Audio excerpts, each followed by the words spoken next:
dollars constantly. We can trade in our own currency. Yeah, I don't think it will change any situation. I think it's just a waste of time. If you can trade in your own currency, don't you think that's an advantage? You don't have to be chasing the dollar all the time. Your currency depreciation Because will at be the end less. of the day, to me, it won't matter. They're just going to steal it. Then let's not do anything now. Why are we here? I'm saying that with Let's dig our hole and cover it, and let's no. What let's I'm saying die. is the way things are right now, if they stop the stealing, be transparent with the people, things will recover. I agree with that, but it doesn't mean that you stop doing any positive thing. I'm saying that joining BRICS is not going to change anything. It's not going to move the needle. It may not materially change anything, but at least we have that at the back of our pocket. When we need it, when it will matter, then it will be there. Instead of but like what the on. professor said earlier on, they can never take that decision because what is it? These guys what does joining BRICS mean? What is the it factor in joining BRICS? When you join BRICS, you can be able to the right thing. Like with the Chinese now. I think they also have loans that they give to BRICS members at lower interest rates. Hey, the Blackstone, what are you doing here? The Blackstone, what do you think you are doing? Didn't you hear that we are about to round up? In short, he's going to come and have a say. So I will just share this in the video so that people see it.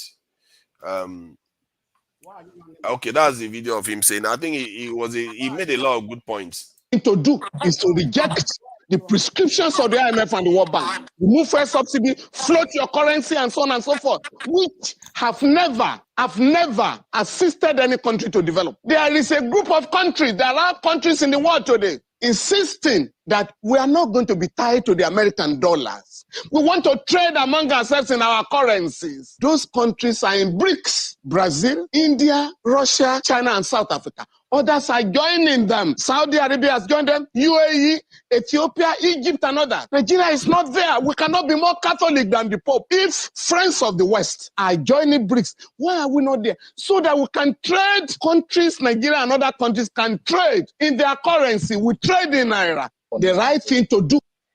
So, as you can see, this is exactly the stuff I was complaining about when the BRICS conference happened. I did some shows about it. That Nigeria is nowhere to be seen. It's a good thing that Falana is also on this. I think I never really heard him speak like this before, but I'm sure he has before now. He's been in Nigerian space for a long time. Oh, but Falana. to hear him saying it, yeah.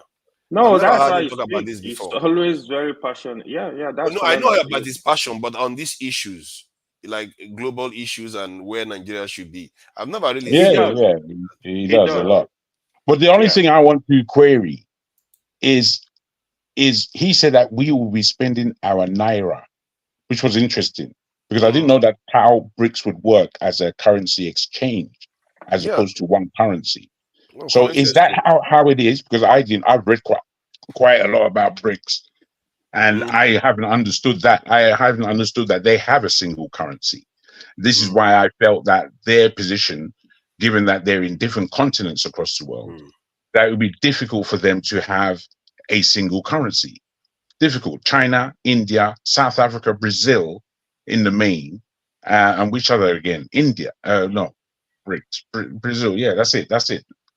And Russia. The idea is not to have a single currency. So these countries, those are the new ones. And unless they're going to make it a global currency. But what Falana said is that we can spend our Naira, which will be very interesting. The I didn't think it was like that. Jago, the idea of BRICS is not a single currency. It is for the countries to trade in their respective currency. So, for instance, if China is going to if they're going to buy stuff from Nigeria, they will pay us in Naira, in our Naira value of that stuff, rather than dollars. And if we are going to buy anything from China, we have to pay them in their yuan. You understand? So that will strengthen. We will trade within ourselves to strengthen each that makes sense. Currency. I mean, country's currency. You understand? Rather than trade in the dollars that is foreign to all of us. That makes sense. You understand? So that's the idea of the BRICS. For me, when I think about the way the world is going, and unfortunately, I don't see Nigeria in a position to go in the way I'm thinking. I felt that Nigeria should balance on creating their currency for West Africa, and to make sure that the Francophone countries that are not in ECOWAS, for example, join as well. And I felt that would be so powerful for Nigeria, more powerful than BRICS. because what would happen is that within 5-10 years, the whole of Africa is using that one currency. And if the whole of Africa is using one currency, then we are a serious trading bloc globally, because everything is under our ground anyway. You know, a good 40% of the world's resources are in our land. So, you know, that's a powerful position to be in under your own currency, and your currency is backed by your commodities, backed by gold.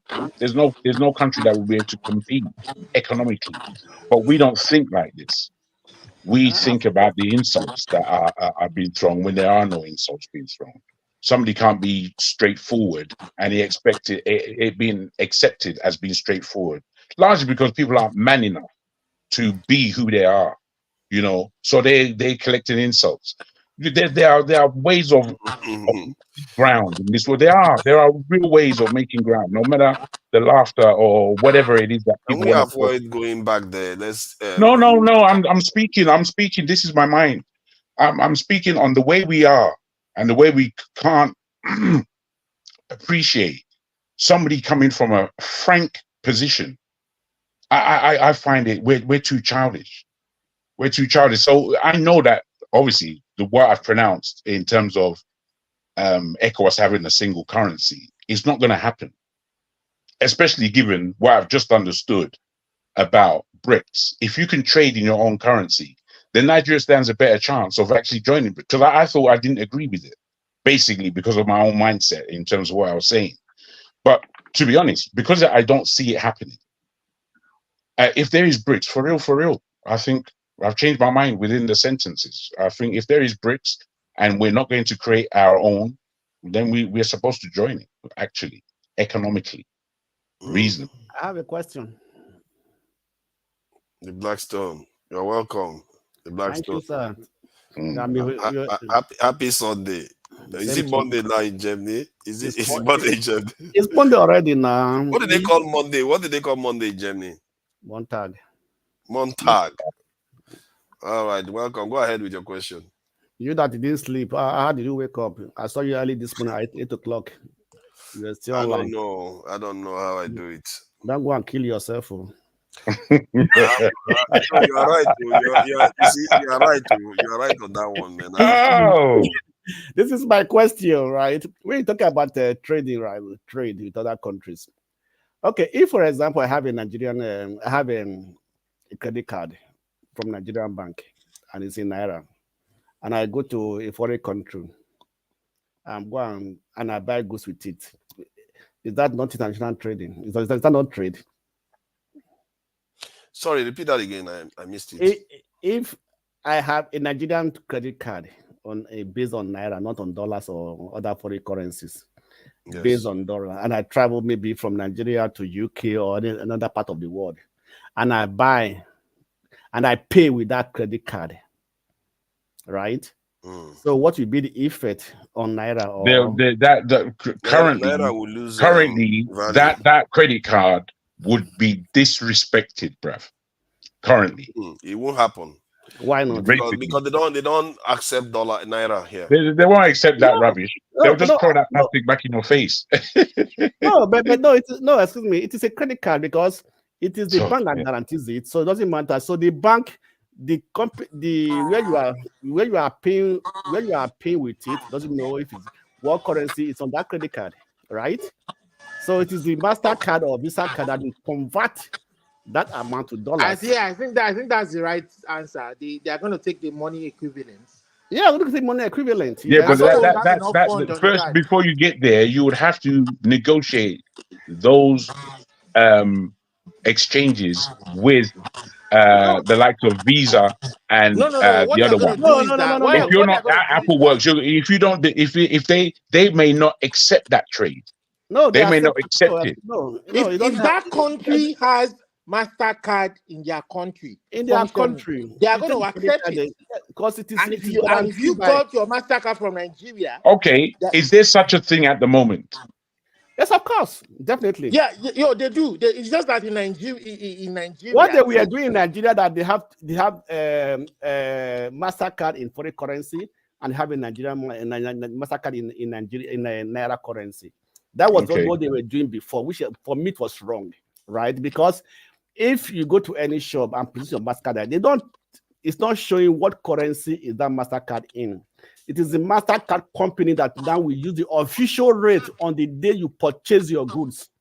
We convert it as the current exchange rate. Exchange rate of that country to that country's currency. Official exchange rate. Yes, not but, even but $1. the situation they have in Nigeria is that only privileged individuals have access to that MasterCard and Visa card. You understand? No. It's not the privilege. No. They don't. It's not open like here in us in the Western account, society. No, look, they will promote it. Anybody can have it. No, once you open an account, you can apply for a Visa card, any credit card you want to apply for, right? Right. So most of the time, it's like a prepaid. That's what they probably encourage, a prepaid card. Yes, but unlike this climb where they promote. Prophet, I thought you don't want to bring me in.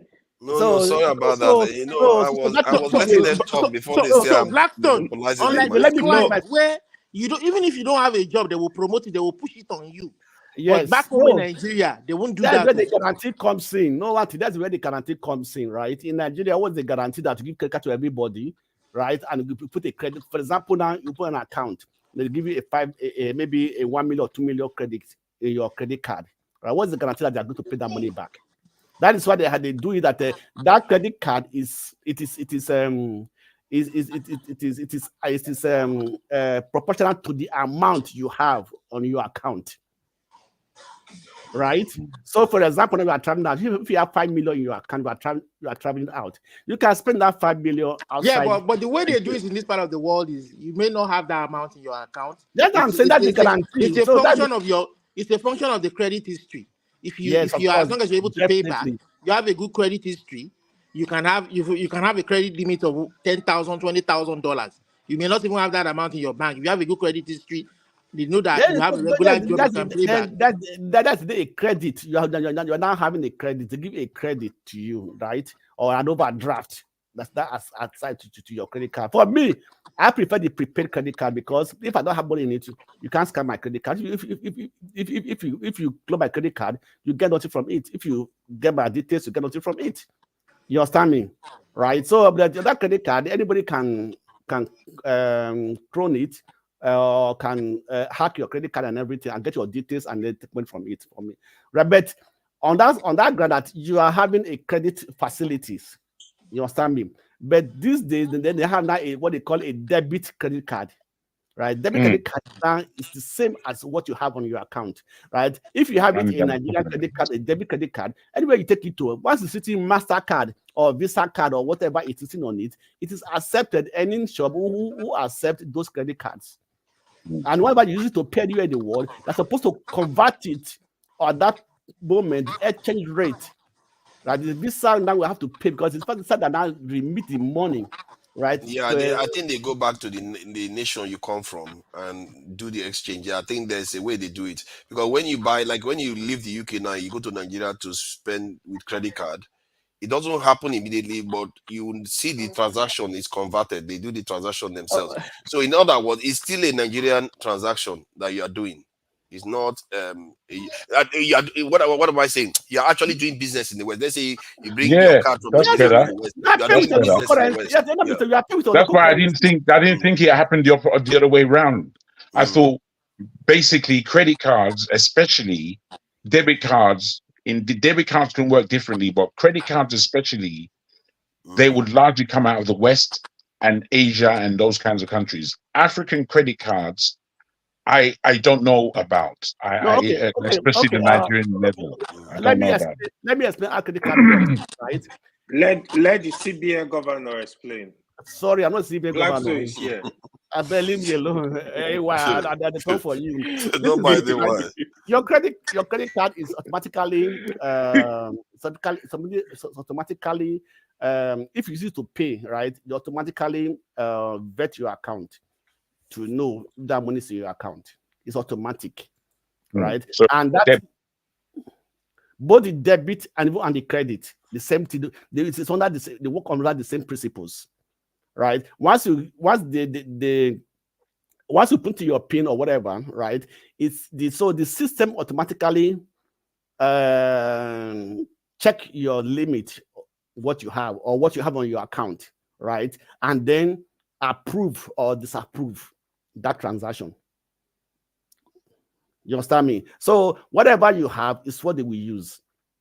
Whatever that's what they can pay. They can't pay. They can't accept more than what you don't have, because once you have a credit card, well, okay, once the banks that issue this credit card are partner with Visa or with Mastercard company and so on and so forth, they are master. Once they give to, so they are now linked together. There's a linkage between your master company and your credit and the bank, right? They can be able to query your account if you have such amount of money that you are going to use to purchase that goods or that item, right? So automatically that takes place. So once, that is why sometimes you give your credit card, it fails. Not because maybe the card is bad on it, but maybe you don't have enough money. I don't have enough money on your account, so that is not approved. You understand me? So yeah, so if you take your Nigerian credit card, anywhere you go to, automatically it was already written there, because even companies who are trading with different with different countries. You know that the Naira has not been at this point that it's at now in terms of its value. And there was a time, I don't know, many years ago, about 8 years ago or so, where you couldn't exchange Naira in this country unless you were going to one corner person. You understand? You couldn't really exchange it in this country. They will just give you rubbish for it. Yeah, that's because you are that is like. So I just don't know how they're able to. That's a bad transaction. But through the online transaction, it doesn't happen like that. So what Nigeria should do is to make sure that all these like Visa, Master, so on and so forth, this credit card company, they should be able to accept Nigeria currency as a means of payment in any country. Which you're telling me that that means that they do not accept it as a means of payment. I don't know, because I know some friends who came here. I think. I know some friends who came here who came to do shopping. They pay with their Nigerian. Yes, let me explain. I think I tried to explain before, but I did a poor job of it. They do accept it, but they are not accepting Nigerian currency, because the bank that gave you the card in Nigeria is the one doing it. This in what they call it, paying for it from that point of view. So when you come here and spend, then the conversion is done, but they are going to take pounds here. Those guys are not going to touch it. They're going to take pounds here. Yeah, because we are not paying them with Naira. You are paying, so the bank will now convert that amount you purchase into pounds or the country's currency and transfer it through the bank transfer to them. To them. Is all I want to know, is that actually happening now? It has been happening. It is happening. Okay. It is happening now. Okay. It is happening. But the guy who takes that Nigerian credit card is going to have to pay his own bank back the money in Naira, the Naira equivalent. Yes, so of course. that's what happens. But it does happen.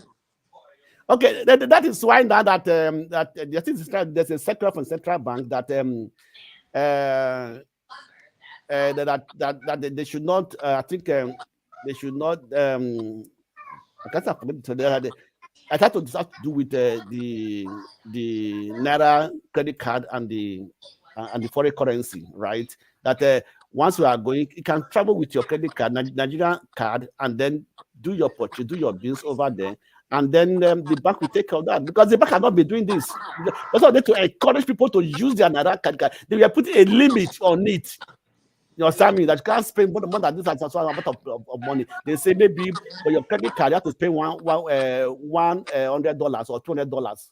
You understand me? That was now actually that costing people now to buy cash. You understand me? So they now remove that limit now that you can spend any amount of dollars as long as you are using your own credit card outside Nigeria.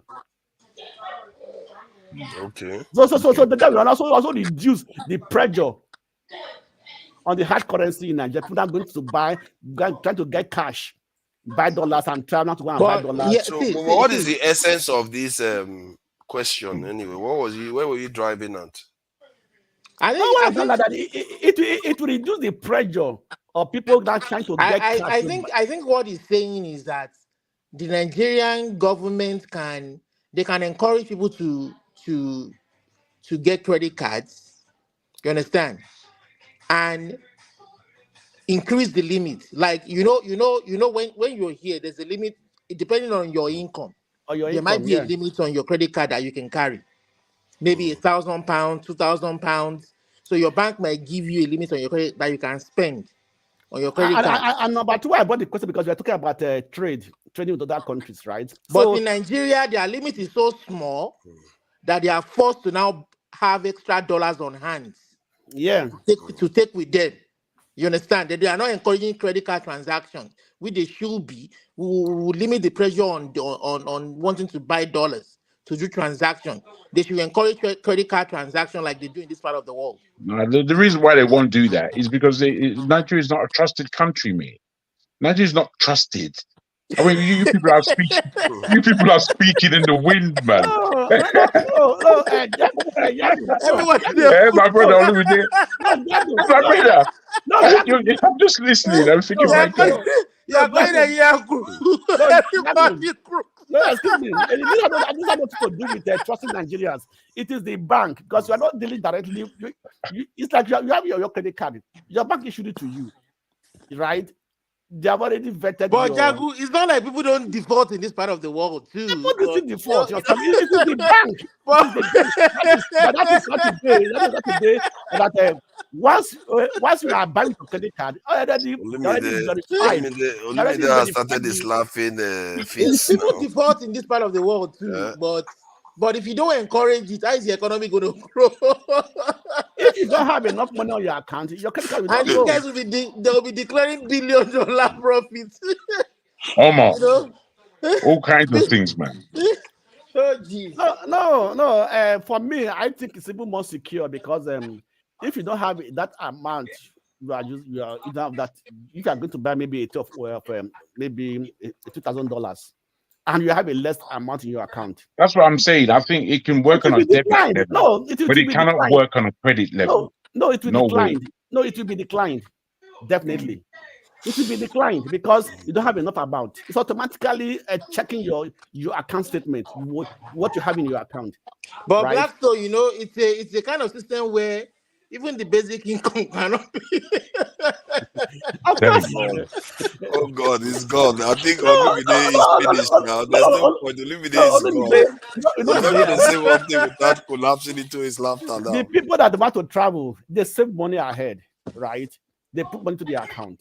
So if you want to travel, right, you also can put money to your account, and then prepare. If you are going to spend maybe a week in Dubai and you are spending 5 million naira, you put 5 million naira there or 10 million naira there. So I think you have a point. They can encourage the big guys to go for credit cards rather than go for cash. Even me, my account in Nigeria doesn't have nobody have a credit card. It's a debit card. It is a debit card. Not really a credit card, but it's a debit card. That's right. It's a debit card. Yeah. You don't get. Me personally, I prefer debit card. That credit card is too dangerous, man. It's too dangerous. I've had one credit card. Well, I've had a couple of credit cards in my life, but one that was attached to me, and man, it was just too easy to just spend money and then be in one idiotic debt. Like everyone is spending Once money. I cleared that thing, I never did it again. I get money. I don't get money. If you are not disciplined, you don't use credit card, to be honest. That's not the truth. That's not the bottom line. If you're not disciplined with spending, don't use credit card. The only people that know how to use credit, you have to know how to use that thing. There are people that only use it, and they're very, very they know what they're doing. But my temperament isn't like that, so I have to work. No, I know how to use my credit card. Actually, let's be frank. The Western world live on credit. Actually, everybody in the world live on credit. That's why they don't have any real money. Yeah, that's why that's why they're making trouble all over the world. The basic income is very important. If you don't have a true minimum wage, then it's going to be difficult to have a good credit credit history or whatever. Yeah. Credit score. Yeah, I mean, this stuff, are they really rocket science? You see, our country just kind of collapsed, right? So that's the thing. Like, for example, in the West, you want to buy something or credit, they put in your security number. They will know who you are. With your credit, they will know, can we trust this guy? Can we give that number will just expose everything, right? Okay, hey, well, I let me ask you a wish in question. Nigeria, Let me hold ask you a on. question. The NIN, they said that you link with your telephone number, right? I do not done it. But That is what the NIN is supposed to yeah, do. the terrorists, the kidnappers, they are using physical phone to call but people. they were Can they be able taking it to for link, some other able to motive, trace them? to be tracking See, people, to be kidnapping. I mean, this is just yeah. crazy. So the thing is, we are not serious. We not do anything right, to be honest. We are not serious. Nigeria is not a serious country. Forget about it. Not Nigeria, Nigerians. Well, Nigeria and Nigerians, at times we say they are the same thing. Nigerians build Nigeria, so they. Another thing, Forefather was saying that yesterday. We, the citizens, we are not even disciplined. We complain about our leaders too. One thing I've learned about Nigeria is any system you bring into that country, people will be looking for a way to break it. Yes, that's it. They will be looking for a way. That is how we are naturally. So even that, we need to change that mentality. You see, who is disturbing us now? I beg, off yourself. Who is disturbing us? Oh, I know it's Olumide. Of course it's him. So you see that beavers that they just use for a lecture. If we not be yeye people, that beavers would have stand and we start developing it. That beavers would have give us a very credible election. But what happened? The people went there again to destroy everything. I fear, even if you bring the system they are using in America or UK into Nigeria to do election, Nigeria will rig it. That is why even Nigeria will rig it. Nigeria, they're looking for a way to break every system. I think that's why we have to sensitize them. You are right that no matter what you bring, they will destroy it if you don't sensitize them. Because every system has a way around it. There's a loophole. We're looking for shortcuts. They're looking for shortcuts. Beavers is very good. Beavers is a very good technology. It was just some few days I was listening to something like a cybersecurity issue. Do you know that why when they said that Beavers was Songlish or something? Now at the very beginning I was like saying, why don't they, if it's English, why don't they sue AWS, I mean, right? I come to realize that they can't sue AWS because there's a clause in the AWS rules and regulation that that the client, you are responsible for whatever happens to you.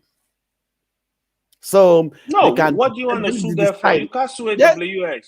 No, when they said that the server they was only provide the server for you. Yes, no, that's what I'm it's trying not to say. AWS. Yeah, no, that's what I'm It trying to also say. depends on the client. what you are buying. Yeah, the client also is that the client is responsible for everything, good or bad. So what they did in Nigeria, that actually they switch up the server because they have maybe they may be having a root assets to their own server in the AWS. So they might switch it off at that very moment, right? And then they will know if there's no input and output. So that's what it did actually, I think what happened. The thing about this server, the server wasn't switched off. I don't know why. I'm not sure. I think their what excuse happened. Is that their excuse is not that. From all the information Let me finish what I'm saying, please. Quick. Okay, go ahead. Let me just add to this. The server issue. I don't know why I don't know. Did they switch the server off or because from what they said in court, there was an error within the application itself. It had nothing to do with service issue. It's like the thing was working, but the program that the privileges, they call it privileges within applications to open files and close folders and stuff like that, that it wasn't working. That was their excuse. Leave that story. What do you mean leave that story? Well, for The me, attention, no, you can't what just I'm make telling stuff you, up. You have to go to what they I think actually from the said. information I think from the information I see that I've read and gathered. So you in want the to fact call up that as the server went down, and when the server didn't go the down. beavers was done. The accreditation of the voters was done with the beavers, and I think even the IRF, the voting was concluded. I think the point at which things went black or blank was the fact that they were supposed to transmit the IRA results, and they said, oh, the whether they switched it off, whether NEPA took light, or whatever happened, they refused to transmit the IRA result. I know the results are somewhere in the database, but the powers that be refused to let us see the true results. I think that's what happened, because that beavers is the accredited voters. The IRF is the actual people who voted, whose vote counted from those accredited voters. That is what wasn't displayed, and that is what is going to tell us which people actually voted. So that is it's a very novel technology, but they refuse to do that, and that would have seriously dealt with overvoting, especially from that part of the country where we know it is prevalent. What I understand from what this is this, right? The beavers is just like your mobile phone. So you scan a document, right? You send it to somebody who you want to send it to. Straightforward, nothing more than that one, right? But for that, are saying access rights, so on and so forth. The applications, it's a database that give you access right? So if the database was up and the server was up and running, the access right will be there. Except what they did, one thing they have done that they changed. Most people were saying they could not log in, right? That is why when they could not log in, it's that bad. Maybe there was a downtime. So that time that the server was down, that they could not log in. That's one of the. Let me finish. Let me just finish. Okay.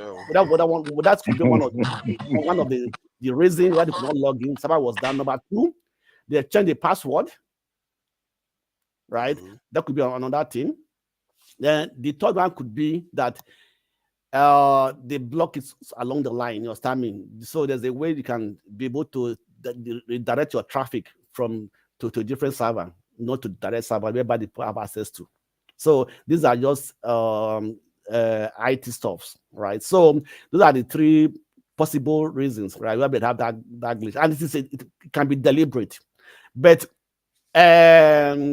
AWS, the server cannot be down. That is ruled out of it because they have a backup server. If a backup server, they have a backup server. They have a backup server to pick up automatically, right? Without having up to 2 minutes downtime, right? But they change the password. Nobody can log in, right? Because all of them must be having one single password for all the staffs who have the beavers, right? So when they change the password, that's all of them were copied at the same time. We cannot log in. So they changed the password.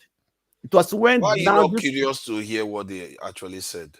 I listened to it. I followed it right from very even that day. It said that election day. No, let me tell you something. No, wait. Let me tell you something. What me I observed in the morning. I logged into that IRF. You understand me? When the election was over, according to them, I log in again. I could not log in. That's when people start complaining that they could not log into IRF. IRF was down. That is a different aspect. But I'm telling you what they said in terms of the reason why the presidential election voting didn't work properly. I believe that it's not plausible argument because nobody would develop an application, not confirm that when you trigger the application from one side. They tested it before they run it. They tested it. They do a test run. Of course they did that test run, but they said they didn't do it at the presidential level scale, at the scale like actually happened on the day. Okay. No, what is the difference between a presidential level scale and the House of Assembly, the Senate, the House of Assembly election were more people, right? How many presidential election candidates? Only about 18, right? So how many people were senators and assembly people? Those that we are going through. No, if you look at the OT forefathers, you can see a situation whereby they created that flaw in the application. if you are not looking, you're not going to find. Okay, who created the application? Who created the application? The people that I think it is in INEC now, isn't it? So, what flaw are you talking? What flaw? It's in the database. The results are in the database. I'm not. See, are you listening to what I'm saying? I'm saying they can create. If you want to catch a criminal, you have to know. You have to know how to find them. The kind of stuff you are doing is the kind of stuff that will get you to court and they throw you out. You have to know, okay, because if you been the Labour Party or whoever is going after them said that argument that they are making that privileges were not the access files and the privileges were not given and it's leading to the application not functioning. That is not plausible because they must have tested it before this, and then they will go on and ask that question. Did you test to confirm? Which asset that doesn't mean application not to function? Asset because you have access. You have access to you. It's the user that needs assets, and everything that the Blackstone you have started though. Everything that happened. That's my area. I know a little bit about IT application. No matter what argument what do you bring. Okay, since you know about IT, then let's talk about. No matter what argument you bring, you know about jack of all trades. Since you know about IT. AI is your friend now. Go and go. What are you going about? So you tell okay, I could go for ChatGPT to tell you exactly what I want to do.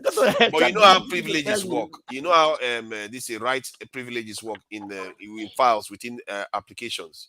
So if the right privilege is not there for a specific user or application to access certain areas of the operating system to create certain files, you can have a situation whereby you try to do that, it rejects it. Okay, it gives you an error. Let me ask you a question. What is the how is people authenticated into the system, into the application? You log in. Okay, you log in. So you have a password and everything. So if you forget your password, can you log in? You can't. Okay, if you change your password, can you log in? So the access right it is your login access, right? So why people be crying that it's not login? I thought you understood what I was talking about. You don't understand what I'm talking about. It isn't the application that having problems. I don't think you understand. You say you. I'm sorry. Just move on. You're not talking at the level I'm talking at right now. Okay. Loco P, welcome. Thank you for joining us. What happened now? What have you been? This one you're moving like this. What happened now? What you see? Did you hear? Did you see professor that came in earlier on today? I don't know whether you saw him because we have all forgotten. He's the guy that came on and answered some questions and all. And I do like some of his stance, but he sounded like those South African leaders before now that were very timid. They will know, oh, let's not try anything like what Zimbabwe did, otherwise they are going to come and flog us. But the South African government right now, they are very bold. They are going out, striking out, doing their own thing. But that the guests that came sounded cautious. And you can see many Nigerian leaders, they sound very cautious. They are scared. Basically, that's what they show. I don't know whether you saw him, and that's the impression I got of him anyway. On that issue, he spoke very well and about everything else, but on that issue about currency and everything, he sounded quite a little bit worried that we are not trying to challenge America's dominance of currency. America is superpower. Nobody is challenging America's supremacy. Japan is doing well. Why are we not like Japan? South Korea is doing well. Why are we not like South Korea? America, they have so many people that are using dollars that are doing just fine. We are not under sanction. Why are we not doing well? That's the question. This in Loco, if you want to say something, you can go ahead, or Jonaba can go ahead. Can I give an answer to that question? Or AY hasn't said anything. No, it's not fair on AY because I keep taking AY for granted. My point. Can give my point in that area. No, you are you're just asking a question. Okay, just ask a question. Let me give. Okay, speak. AY, I'm not going to say anything anymore. Okay, let me give my point of view. Right. When we are using this Western world principles of economic principles, right? The first thing that comes to my mind: do we have the infrastructure that this Western world has? Because economic development depends on your infrastructure, what you have. Do we have it? We don't have those infrastructure. We don't even have up to 1%, because this Western world, when they are analyzing things, they analyze according to their own situation, not according to your own situation. They look at what they have. That is what they use in coming out with their analysis and their principles and what they want to do, their policies. Right? So if you are going to carry a book that is written for American economic development, I'm going to apply it to Africa, it will fail. Because we don't have those infrastructure they have. We don't have that financial power. We don't have that production power. We don't have it. Right? So how can a rich man now want to say how a rich man live his own life? Want to come tell a poor man to live the same life like that? It's not possible. It will not work. So first of all, we have to know what we have and what we can do with what we have and how it can be able to move us to the next level. So when we are talking about all these economic principles based on textbooks or what they have what they have tried in their own economy, in their own landscape and everything, and apply it to our own, it will fail. It will not work. So for me, they have to take a drastic action. Action means that they not even go along with the so-called textbook principles and so on and so forth, for us to have to move to the next level, to do what we can do. So we don't have no electricity, we don't produce anything, we don't export, and we expect our naira to be strong. It will not be strong, no matter how we do. We in that kind, we don't have dollars. Where are we going to get dollars from? Even the minerals we have, people are even stealing it and selling it. You know, so these are the problems. So let's not use the Western world of the Western economic principles, philosophy, and so on and so forth, that it will work for Africa. It will not work. That's my point of view. You didn't tell us what would work now. You told us it would work. Okay, let's tell what will work.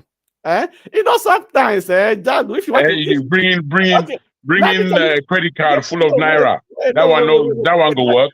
Wait, let me tell you what will work. First of all, let me just talk about one of the major things in Nigeria is food insecurity. Right? Let's analyze what is causing this food increase in Nigeria. So one of the basic things I see is the cost of transport, the cost of transporting food from one region to the other region, right? How much do they buy diesel today? Diesel is almost about $1,000 to 1 liter, right? A man that goes to the north, go to John Abba's place, go and buy yams and everything. Maybe he buy a load of yam with maybe 1 million naira. And for him to take that yam to the south, to Lagos, you're going to spend about 2 million naira. Why wouldn't it be expensive? So why don't we look into the cost? What is costing the cost? Right? So why must we be selling diesel for 1,000 naira per liter? I like your word. What is costing the cost? Want to look at what is costing the cost. I like that. The black stone is coming up with some the cost. Yeah, I like that. Wicked words out there, man. Costing I like the that cost. English. So let's see what is costing the cost. Yes, now what is costing the cost? So let's look at that area. So when we look at that area, we understand how to bring down the prices. That's one of the things I see. Sorry, coming here. Majority of that, what you're talking about, right? It's not even the cost of the petroleum products or that diesel or fuel that's even the issue. It's those checkpoints that the issue. Yes, of course. Those are part of it also. That's what I was going to. Those checkpoints are the major stuff, because the thing is this: everybody knows the cost of fuel or cost of diesel, so everybody will definitely adjust. But the thing is, like, when the market is coming from the forest or from the farm and it just goes into markets before it even touches the ground. So we tell you, before it touches the ground, before you offload, this is how much you will pay. Those are also affecting the price. Also, every community or every village, every state has is passing through. Yeah, the army is collecting their own, police is collecting their own. Then the youths, those thugs on the street for tickets. They'll tell you did not buy local government ticket, you don't have this sticker, you don't have this and that. All those money that you're paying, and trust me, money that is not accounted for, you definitely is like they extort you. You understand? And you won't just pay something small, you're paying something, you're parting away with something that is definitely going to, like, man, come on, man, I can't take this. Get you upset.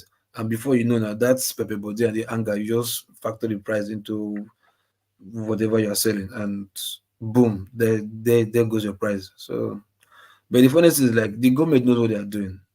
If the government can protect those farmers, protect their goods from wherever it's coming from to the destination, trust me, the cost of food will come down. It's just Definitely. what those agricultors are doing. They are collecting, extorting, tell you to pay this. Imagine Not only the from agri, even the government themselves are from part of it. Benue. No. Government is not. It's not. It's nothing. Government has nothing to do with farmers. Government is not on the road extorting them. It's those community, those local government chairmen that want to empower boys. They will give them tickets and say, go to the street and go and sell tickets. Even some go to the market, some go to the express. You understand? You see those boys carrying what's it called nail on wood. They carry this 2x4 wood with nails piercing out of all the corner around. If you move, they put it in front of your tire, and your tire will go down. And trust me, as a heavy duty vehicle, you wouldn't want to risk that, because at the end of the day, in the morning, your goods may just be stolen. So what you do, you have to comply, give them the money, and it's any amount they tell you that you pay.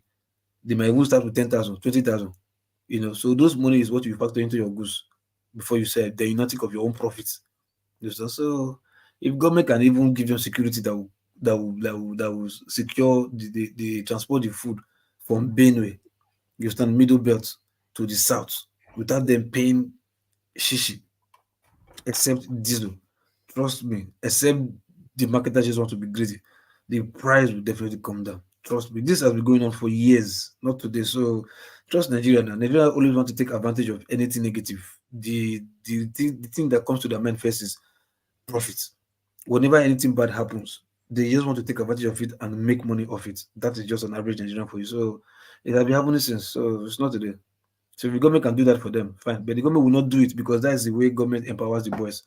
Because government cannot create job for all of them. So what it does, it gives them tickets to go and sell, and they'll be making their own chunk from the ticket they sell and remit the rest to government that is not even accounted for.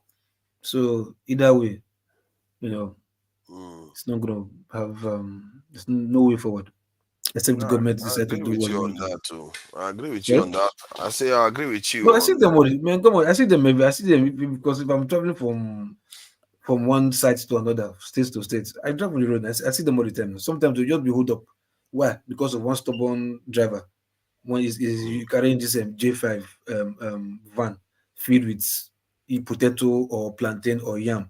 He refuses to drop, and the boss will be arguing with them. Before you know, backlog of hold up on the back. It will not take maybe the effort of a soldier man to drive down to like, hey, man, clear road before we hold But up. So do you think they still argue that way? This is it. I feel like the police officers, at least the ones I saw when I went there, they seem a little bit. They will ask you for money, but they will not make too much trouble to keep you there if you insist on going along. That is like they are not like before where you No, have to. no, they are quite different. If you see the customs, if you don't pay, you are not going. The customs. Yes, now the customs are on the road.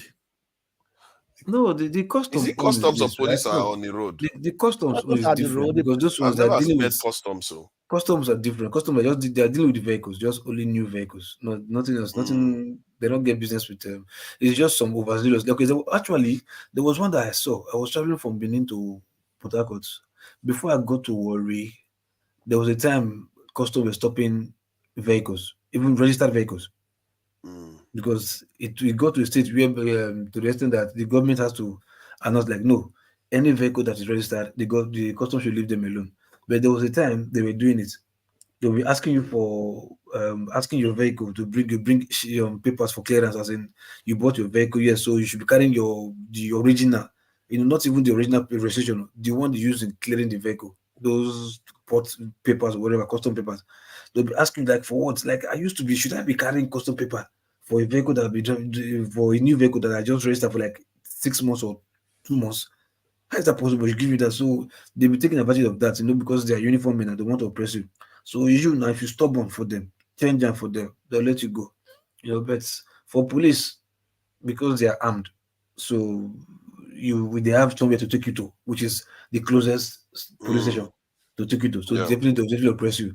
But trust Nigerians now, they have this one stupid attitude I don't like.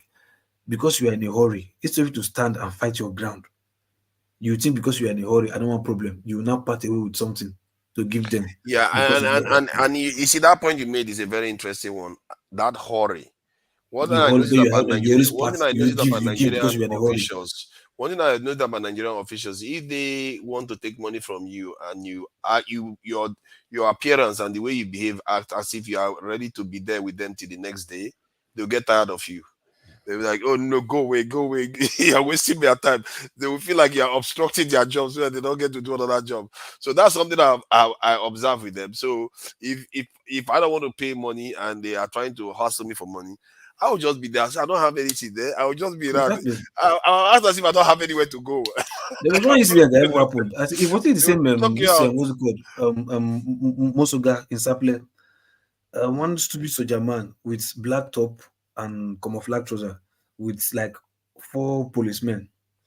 They went to one bad spot, very bad spot in Mosoga, the Saple there. They stopped. So you know that you drive, you must stop. Did you know if you drive bad road? So they stopped me. I gave them my papers. They said the engine number is not written on the paper or whatever. So we said like, so we're arguing back and forth, this and this and that. Like, okay. Then one guy says, I should to how much? I was like 20. That's 2011. I think it was this 2009 Toyota Camry then. I was 2011. So like, say you said 20,000. Like, I keep pressing. Say no, like that. So we argued. So me, I knew what they were doing. So what I did, the cash that I have, I just hid it under my foot mat because Konima Bera. So just the cash that with me, open my foot mat, just put it flat it underneath there. So I now left change about 1.5 on the armrest, that armrest between the seat, the front seat. Just leave it there. Then some 100 naira at just that cigar lighter area there. Just left it there. So like he came like, no, this and that 20,000. So they did. Then they stopped another colonel who was driving like driving the same car with me. Then I asked him. So when they said that it was a colonel, then I left to go. So I was trying to like, okay, why you not ask him now for the same thing? Check your papers to see if it's the same thing where they will not be them on to. So the stupid colonel, I think thinks he will support me.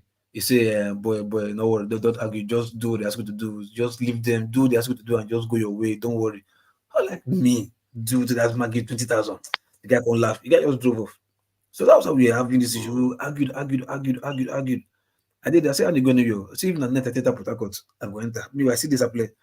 So go till 6:30 to 7. Dead of the dark. They come like, bless you, no show. Next thing, because me want enter my motor. Let's drive to the station.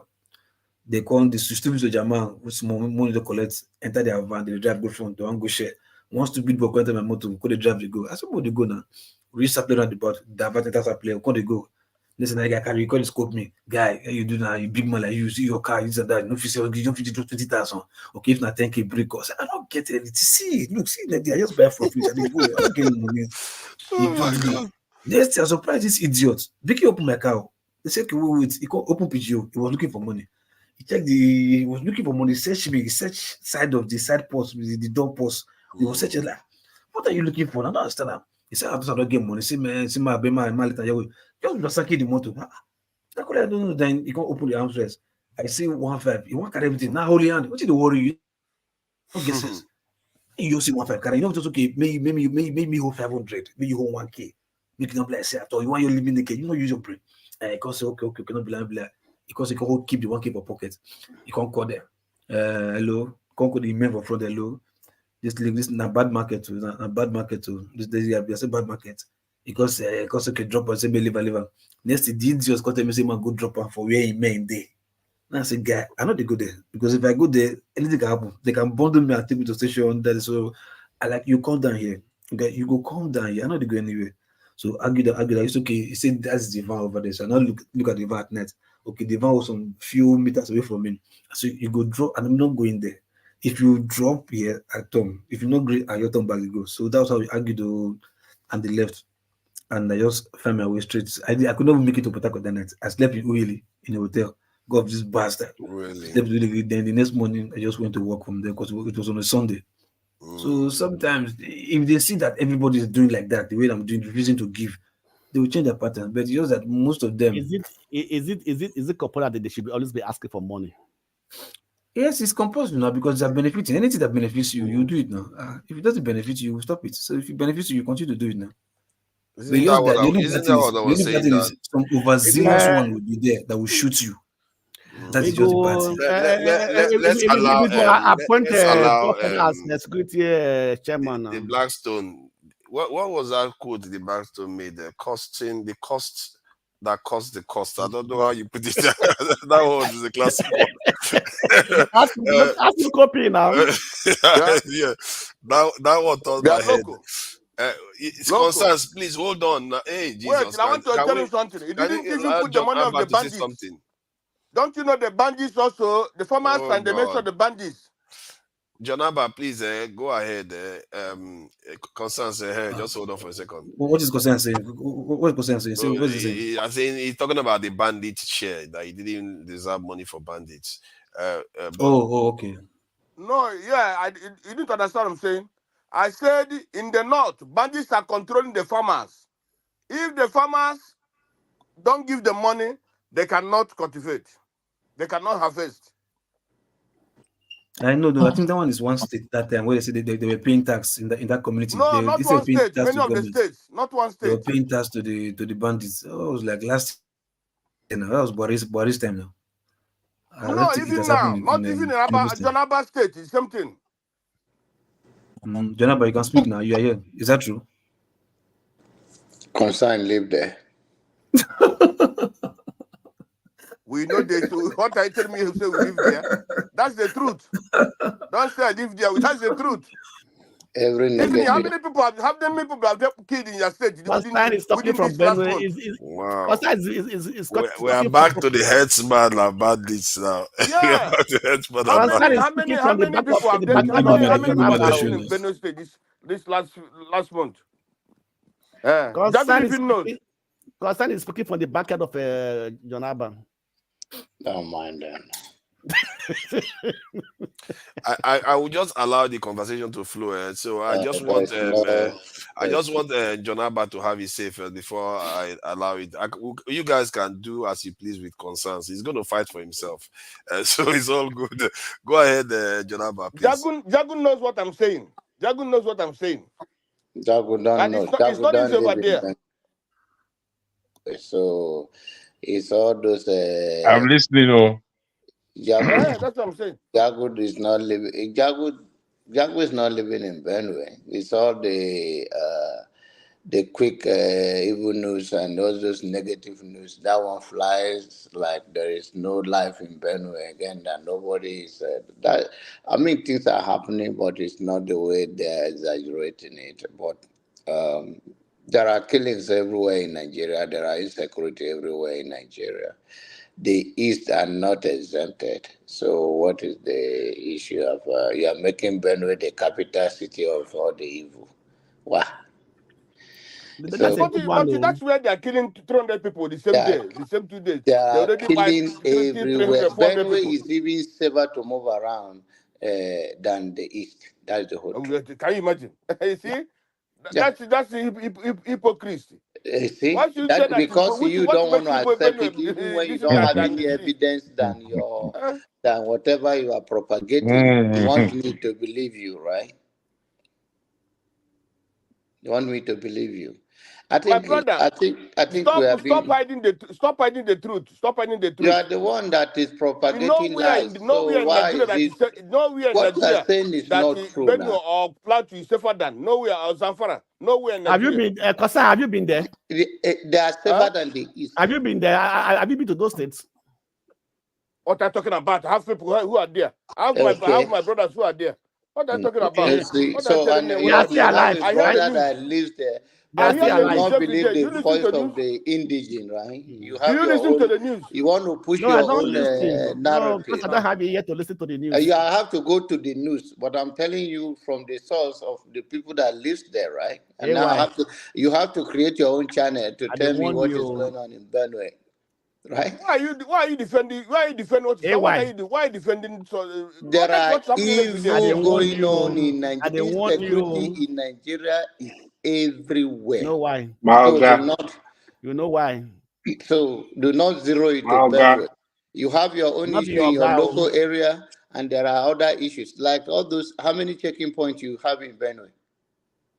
So we are talking like Nigerian thing is exempted as somebody else's.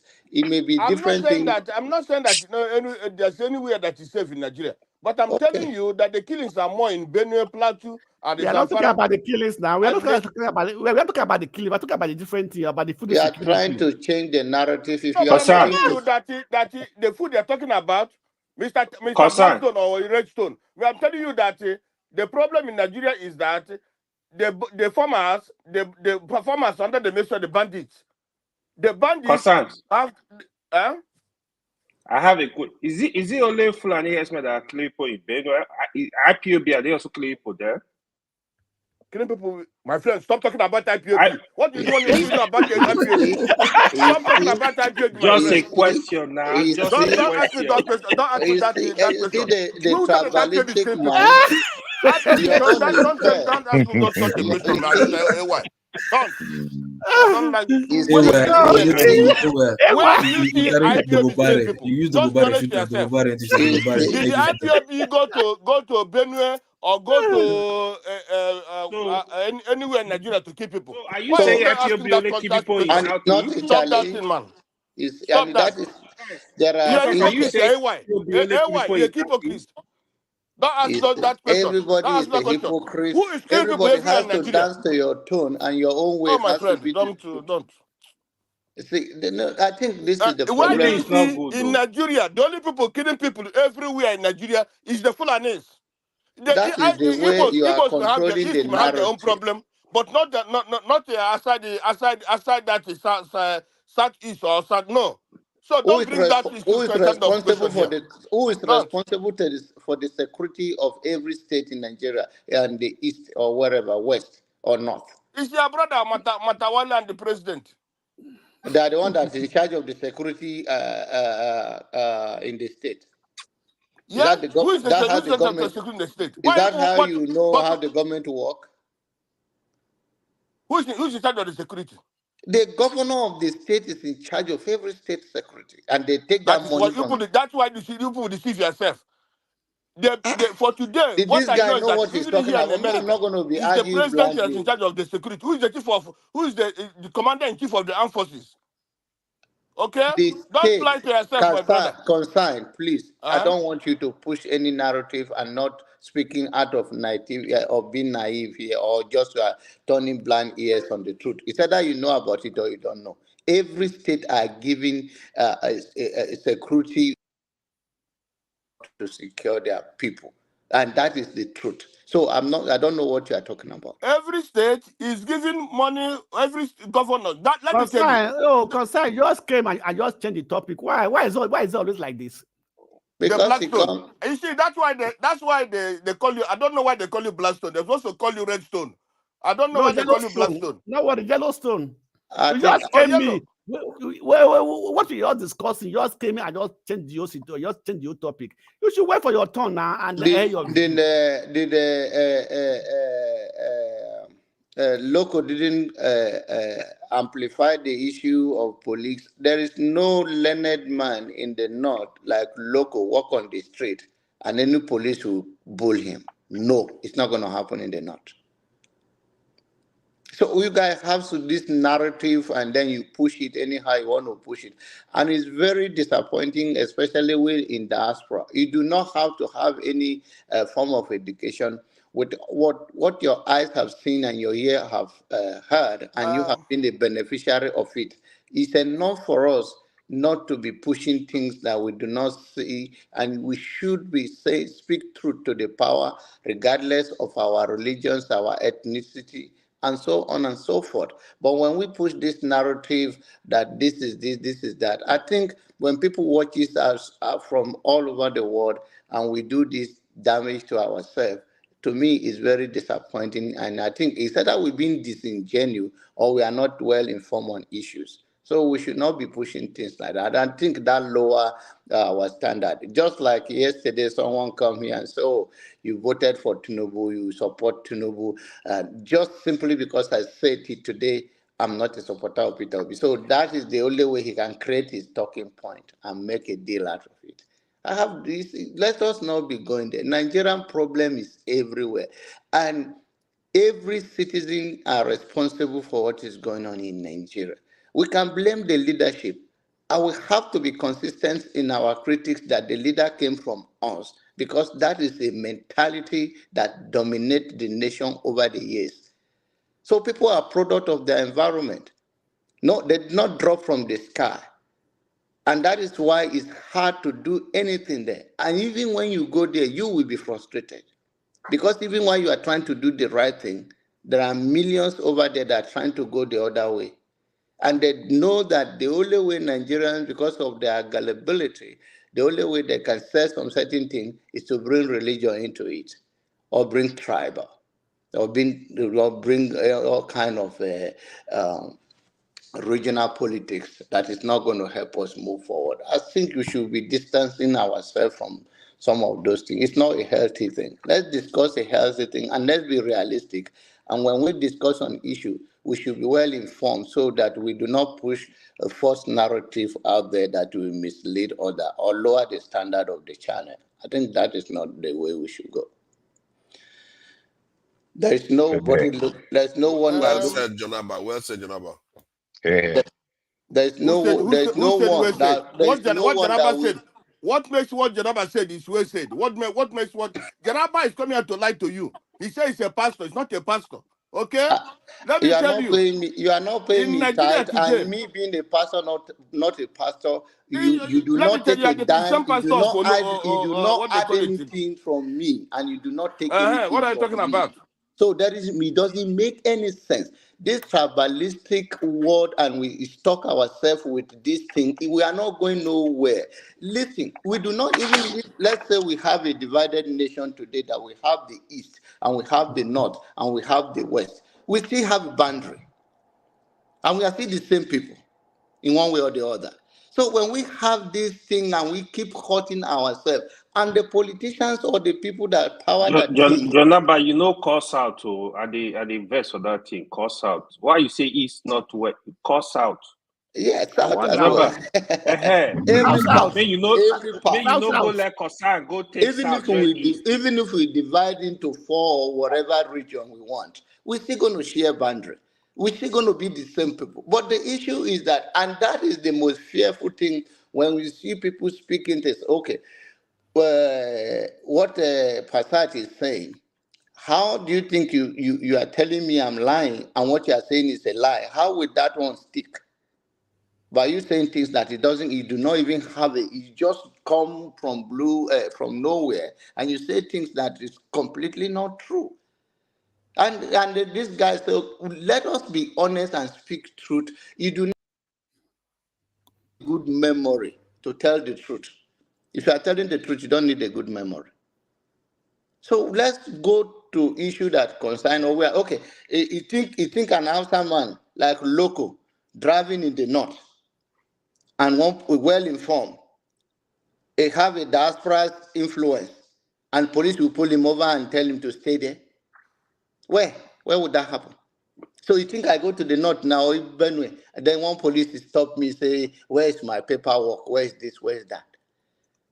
We don't talk about our regional issues and things. Why NSAS do not move across Nigeria? Because the way of policing, the society refuse and they resist that. But it becomes a way of life in the south, in the west, that people from Lagos, you are just inside a police checking point. Why can't you guys protest with your people? They say this is robbing our people, that we guys should not stay there like that. Did that stop any crime, or that don't committing the crime? So we just come here. How many, if you go to the north, go there, drive through, see how many checking points you're going to have that is touch money from the people. There's none there now, no. Okay. But if we go from just a full run, there are bigger issues that we're all going to DSC roundabout. Mr. Loco, push. Why is no checkpoint to that place?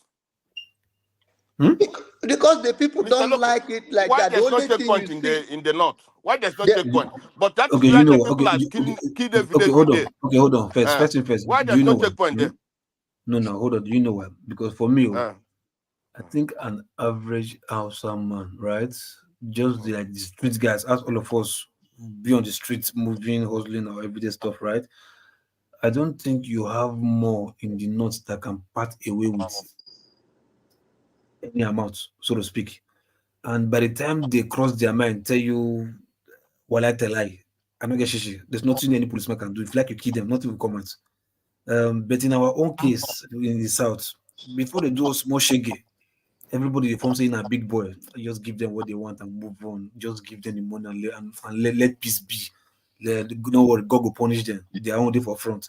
But in the north, there's nothing like that. Like, sorry, I don't get, I don't give, I don't give you. Nothing they happen. So in the south, right? Because we don't want problem, we just feel like everybody a big boy, everybody wants peace, nobody wants trouble. So when they come with threatening you with any small shege, you don't want stress. You just give them your small thing, big boy, you just drive along, give them what they want. So policemen now being greedy as they are, they will definitely come to the south and extort you the more because they know that we are giving. But if everybody decided like, okay, I die here, I not give you, there will be no money. No policeman will be on the streets because they know there's no money there. You understand? You see every policeman in the night, right? If you taking at least you from the south, you from southeast now, drive the southeast road, express the federal government road at night. You come and see checkpoints from 1 kilometer to 1 kilometer. All of them is they ask you money. If you not agree, you sleep there because they can fuck you up because it's night. And you now you want to sleep your house. You understand? So you definitely give them money and go to your house. But also man, you know man, in a trailer they drive, you go sleep on that trailer. No, money not they come out. So what will you do as a policeman? You leave and make go now. Look up It's the psyche they play with everybody. okay, don't worry. Don't worry. Okay, you have given your answer. The bottom Mr. line The is Black this. Stone, do you know why? Why you ask everybody the same question? The bottom line is let this. me ask Blackstone. Wait, Better okay, because concern. the answer you are giving is not The bottom convincing. line is this. It is not the convincing. wickedness. Wait, it is the wickedness of the people from the south because they are wicked to themselves. I don't find any reason why people should go about extorting money from anybody. Look at the Agberus, look at these street boys and everything. If your car breaks down anywhere in Lagos, before you know it, for 2 minutes, you don't know where people are coming from. Yes, no, they just around you because they want to get money from you. It is the pure wickedness and greed of the Satanans, and that's what the Northerners have seen that they used to use to deal with us. Northern man wants something from the Satanans. So not what we give them money. We give them money because the money they like. Okay. AY, why do you think that there are too much this thing in the the north? No, you give us no concerns. Give us your answer. Give us your own answer. No, why I'm asking. Let me ask AY. Why. I want to ask you. Let AY give his own answer. AY is working. He's busy. No, AY, give us your own answer. Why there are many roadblocks in the south instead of the north? I say AY is busy. He's working. No, don't answer for him. AY is listening. You say no. You say it's on phone. It's on phone. It's on the phone. This is on. AY, I ask you a question. You're making like this. Okay, Mr. Jagun, please can you answer the question? Who be this guy? Concerns is on it, man. Go and sleep. What kind of time? What time is it over there? Concerns, or you bring your contact in He's there. in bed already. He's in bed already. Contact you bring. Mr. Jagun, can you answer that question, please? Bro, that's too difficult for me. Or I don't want you to beat me up here. Just say your own view. I think people have answered it probably correctly. You know, we in the South, we're greedy. We believe we can do past due. We give money for nothing. In the North, maybe they are actually a bit more frugal with their money, and they're not willing to share it with unworthy. I don't know, but that's what I would suspect as people have answered. Okay. Actually, I'm aware of that fact. I wasn't aware of that fact. My own answer is this. Mm-hmm. Since after the war, the North has imposed that roadblocks on the east, because their belief is that the east. So that the north now impose roadblock on the east. Now, it's not. Let me tell you, all the whole rubbish you see in Nigeria is mostly the north. Okay, the north, because of the agitation of the Biafrans. Because that is why they post that useless roadblock in the. Let me talk. People are talking now. Let me talk. Politically, don't as smarter than the Southerners. That we should know. What? Know that first. Politically, the Northerners are smarter than the Southerners. They're not smart. They're not. The only problem is that they're holding the security of the country. Not that they're smart. Don't say they're smart. Okay. No. Concerns. Hold on, concerns. But the IG have said several times they've disbanded roadblock from the street now, Nigerian roads. Why are they not disbanding it? No, they have no. They've made The like there's no more people, roadblock again. there is commissioner of police in every state. There is No more roadblock. The commissioner of police in the east is from where? He's from the north. The commissioner of police in the east is from the north. Is from the north. The commissioner of state from the north. Okay, and the commissioner of police in Imo State today in Anambra is from the north. Yeah, you can Google, you can see they're from the north. If the state governor says don't want roadblock in the state, if the state governor says it's not, you people don't even know what's happening in Nigeria. You people don't know what's happening in Nigeria. A state governor has no right. A state governor has no right in Nigeria. No, people like Pansat are the one that, like Kamsan, are the one that poison the heart of the whole country. The way you are saying things, you are just saying you poison the heart of the whole country. What you are saying I'm is not poisoning you people. You people, the Fulanis are very wicked. You are the one. You are the one destroying that country. The Fulanis are the one destroying that country. The Fulanis believe that. Let me tell you today now. The Fulanis today now calling the east and south. Come, let us protest. But all along they have not been. They say the east cannot rule. In the election, they denied the east, the ground of the they are saying the east is come and join them in the protest. Concern, one simple question. Please, one simple question. What is the population of the Fulani people in Nigeria? My friend, don't ask me that question. You know why I don't ask me question? Who is in charge of the security of Nigeria? So if they can control Nigeria, if they can control the whole Nigeria, even the population of your village, do you know? You're asking me. No, I'm asking you just said what is the population of your village people? Control Nigeria, rule Nigeria. They set everything for Nigeria. The Fulani. Because all of you, because you people are aiding them. You see the election we make now. This election, the Tinubu went and they joined the Fulanis to control again. You understand? Tinubu and his gang, they went and they sabotaged the effort of the South. This was settlement. This was this season over the tribalism or this and that. It's not. It's not happening in Nigeria. It's a thinking politics that he never go from. You never leave your bedroom to even your living room. It makes no sense. Election is over, and that is it. We move forward, whether you like it or not. We can speak to the issues. Whether that's the forward you're moving now, because you're in America. You're in America enjoying, and those in Nigeria are suffering. That moving forward. That moving forward. The move now. And I hope you are not speaking. And I believe you are not speaking from Nigeria too. I'm speaking from Nigeria. You are here in America. You are in America enjoying, and the people in Nigeria are dying. That moving forward. That moving forward. Yeah, that's that moving forward.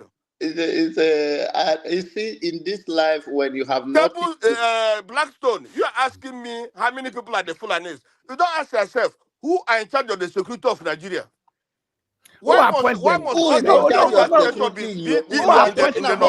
at large? Excuse me. Why are the security architecture centralized in the north? Why? All the whole armory, all the whole everything is in the north. Why? Is it how this country is supposed to be? Concerns. How many Igbo are into? Jonaba, let me just help him with one. This thing. I just checked some information that he said because to be fair, I wanted to confirm that he said something about the police commissioners in the southeast being all from the north. That is not accurate from what I've gathered here. No, my concerns only the one in Imo State appears to be a northerner by his name. The rest are southeasterner or south. No, That's my what you see concerns. there. No, my concerns. And so it's not true. It's And people like there's an Okoro commissioner that is in Jos Plateau. You know what I found out from this south and the you people deceive yourselves. You people believe that the Fulani is your brother. That's what people believe. Yeah, that's what I found. Even today, now let me tell you,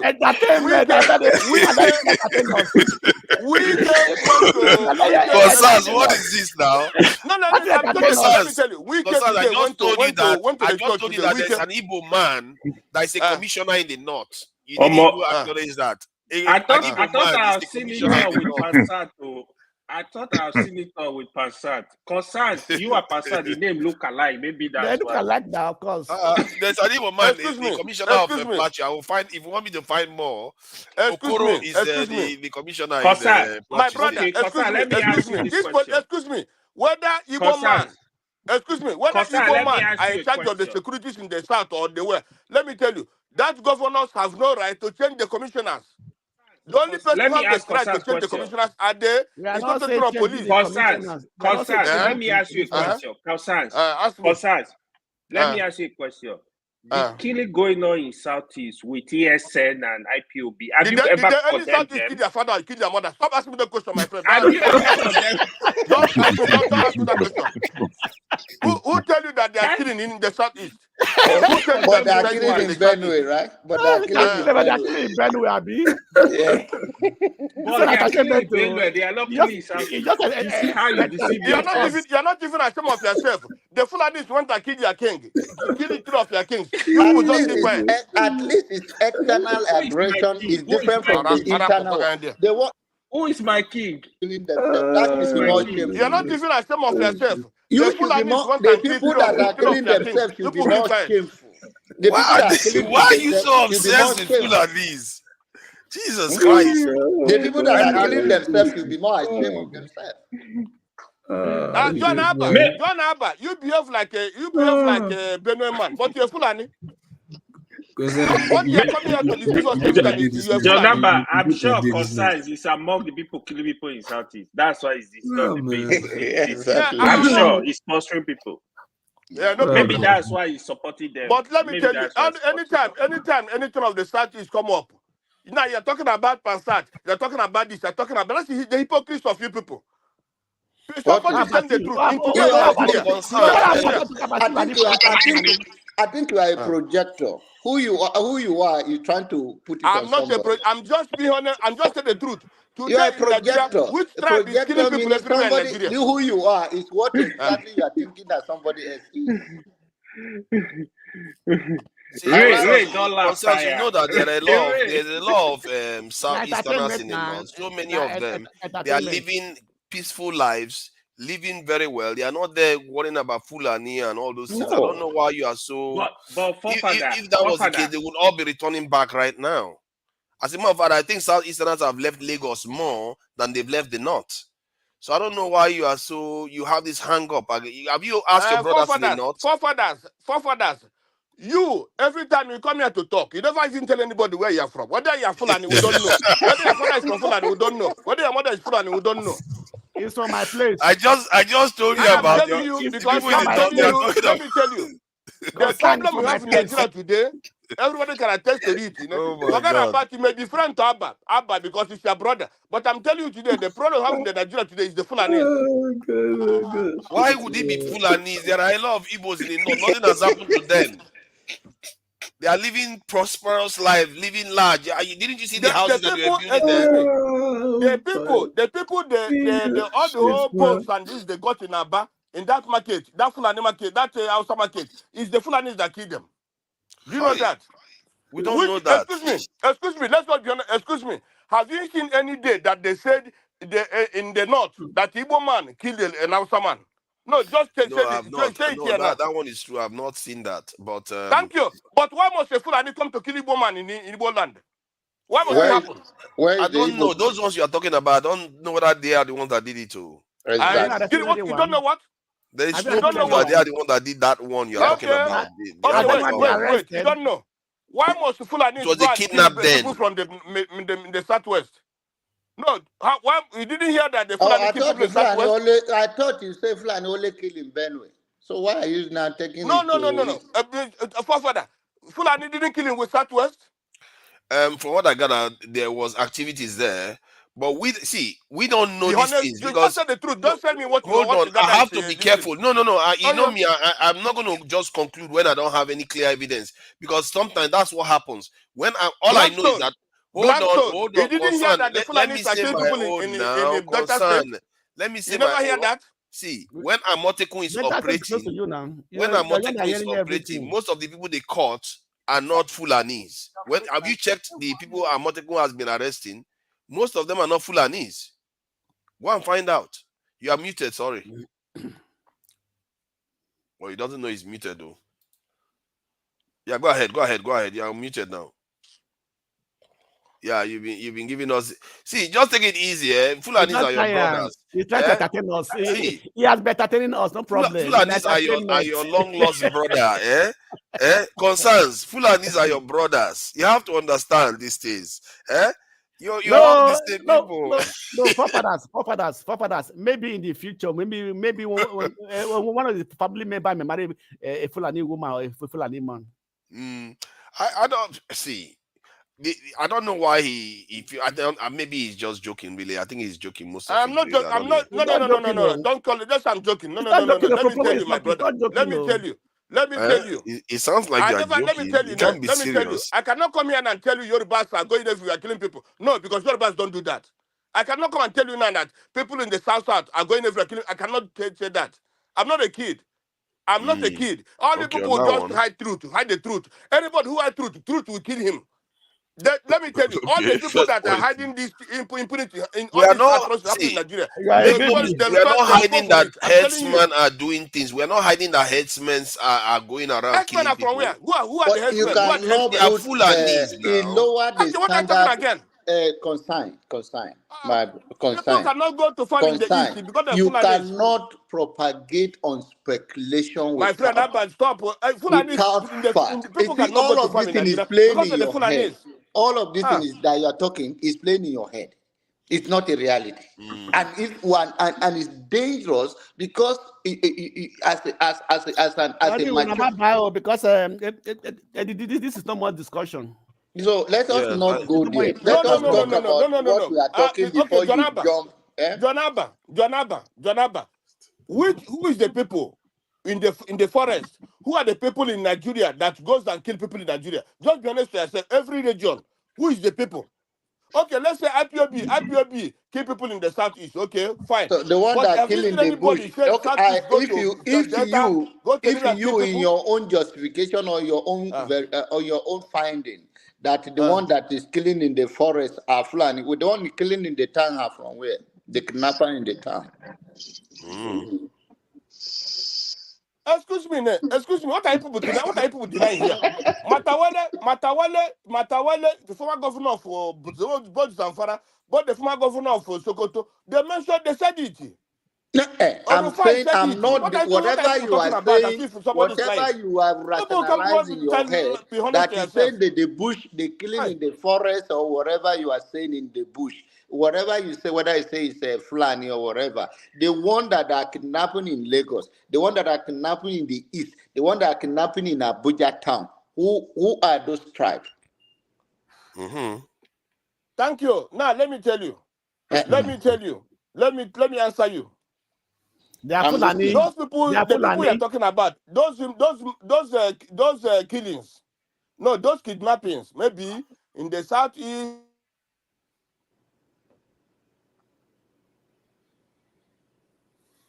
The absence is light. Too bad.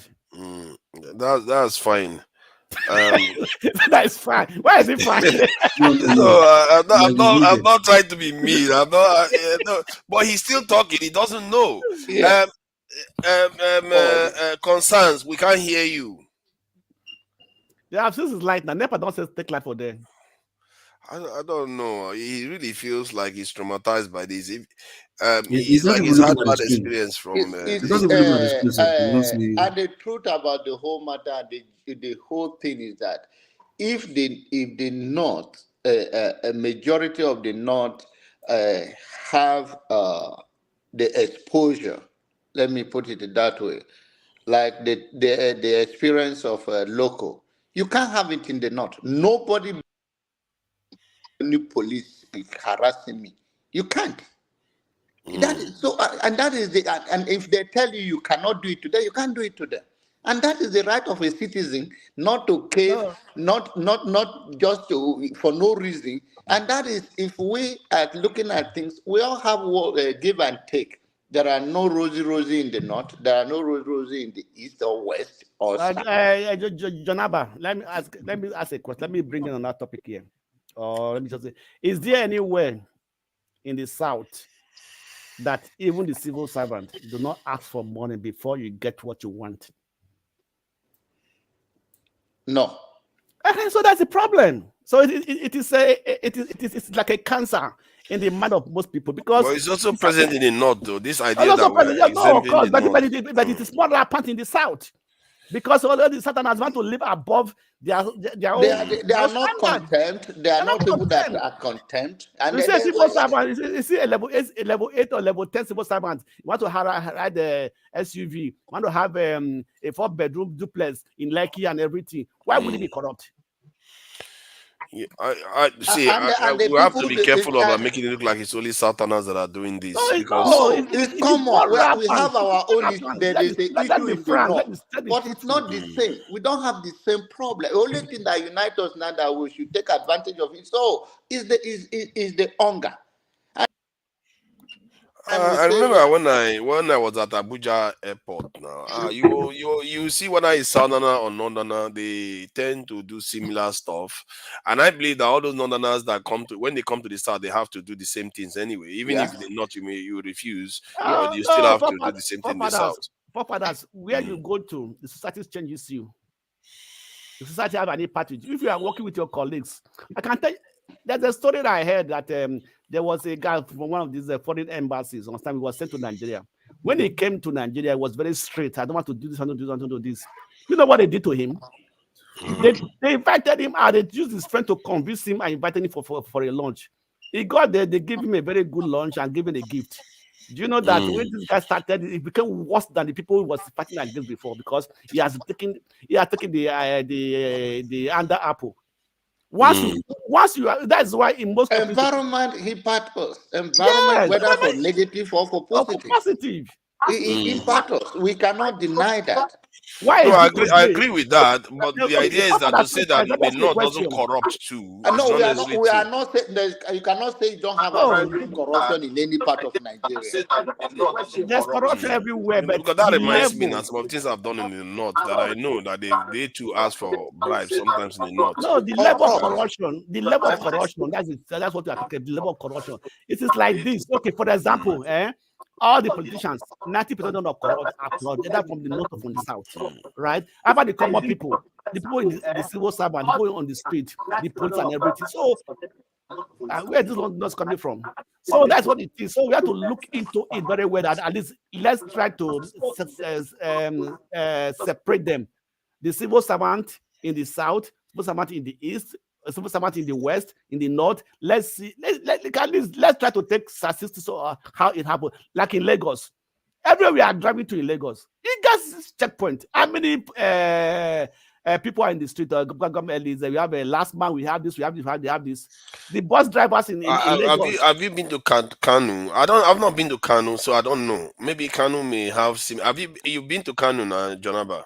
Of course, Kano is one of the biggest city too in Nigeria. I think it's after Lagos, the second, yes. It's a very and the people, you say Kano is a mix, is a very diverse city.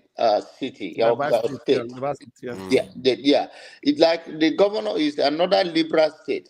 You see, because the governor of Kano State, sometimes they are not from Kano.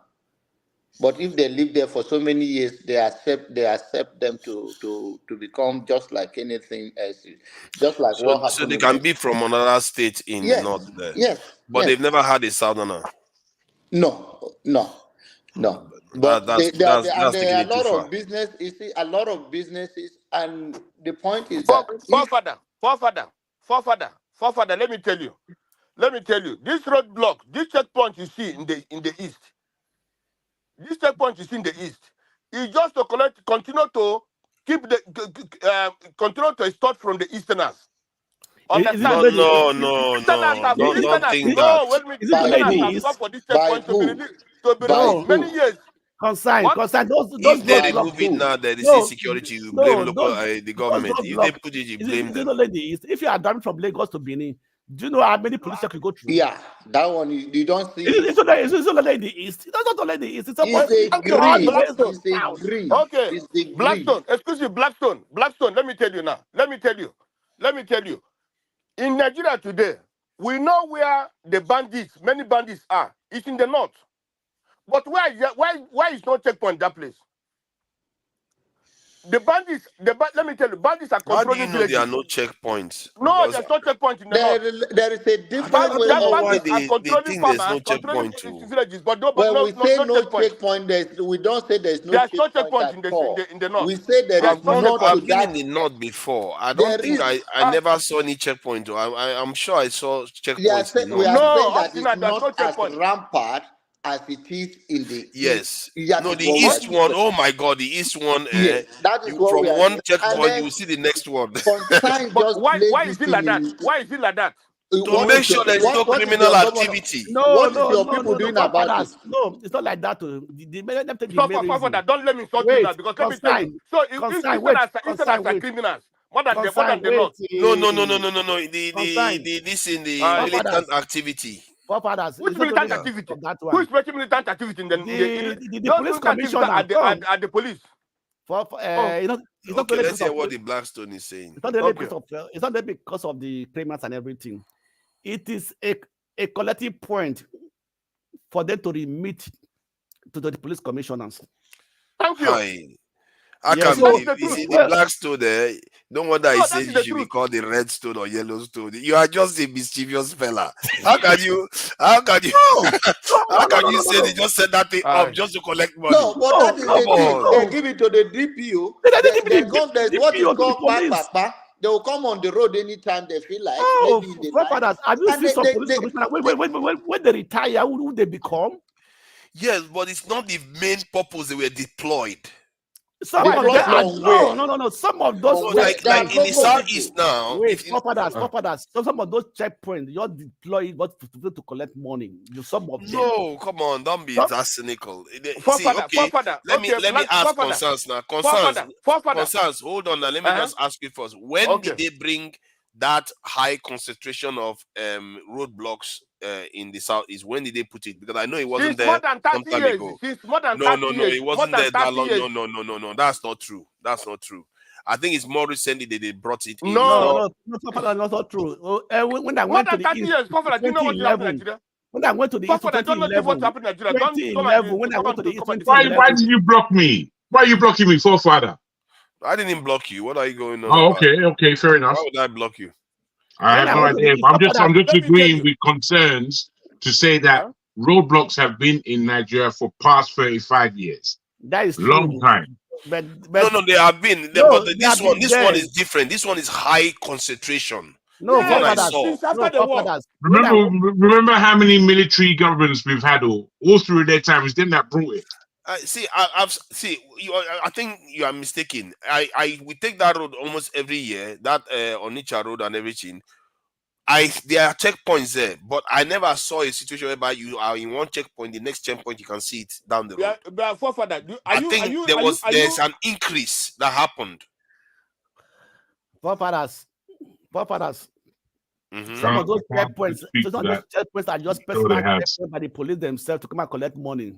from the Easterners. From the most of them Easterners. No, that's not the purpose. let me You finish, know about all the militant activities in that region. Forefathers, not only I in think the east, so we I'm are not talking. referring to the east. No. I All think now what part of Nigeria, part of the southern Nigeria. Even the how many South, even the checkpoints do you South. have? I From think Lagos, what from Lagos to Benin, how many checkpoints do you has have? You are been missing going what on. I'm saying. You are The missing what I'm activity saying. that has been going on in the east, Also genuinely contribute to they it. come out there to stop it in a good way. That is a difference from the roadblock one we are talking about. And the roadblock one from Benin going, if you are going, and even if you are going, travel by that through the Ibadan, going to Kenya, you only see one major checking point. But when you go from Benin going to the Delta Asaba area, Asaba, there, yeah. you will see They checkpoints. start But the increasing. notion that this man wrap his head that somehow they bring them to come and touch from them is the people against their people over there over the years. And they have the right to protest it, and the people are not ready to push on anything. Okay, if you don't push on them and you don't have your own citizen right to say, I'm not giving you, rather you don't want to be, you want to be in haste to leave the place, and you want to show a big boy and give them bribe, and they are used to it, they are addicted to it, they know they go to abroad, they are coming from Lagos, and then these people keep taking the money there. But concern is reading so much meaning to it, like somehow it's the northerners that they deployed today to come and exploit. It's your people exploiting themselves. Okay, Go and okay, sleep. yeah, okay, Go and sleep. Jonaba, Let's round up. Good morning. You can go Let me say backstage. good You can go morning. backstage and carry on the conversation. Thank you, gentlemen, for coming in. Ferrari, thank you. I appreciate your time here. Jagun, I appreciate your time. Thank you for joining us, Jagun. The Blackstone, I appreciate you. The Blackstone, thank you for joining us. John Abba, I appreciate you. Thank you for joining us, John Abba. Thank you for your contribution. Concerns, you have made a lot of people's evenings. Thank you for coming Thank you for in. your wahala Concerns. concern. And this is Local P. I appreciate you. Thank you for coming in, Local P. AY, thank you for coming in, AY.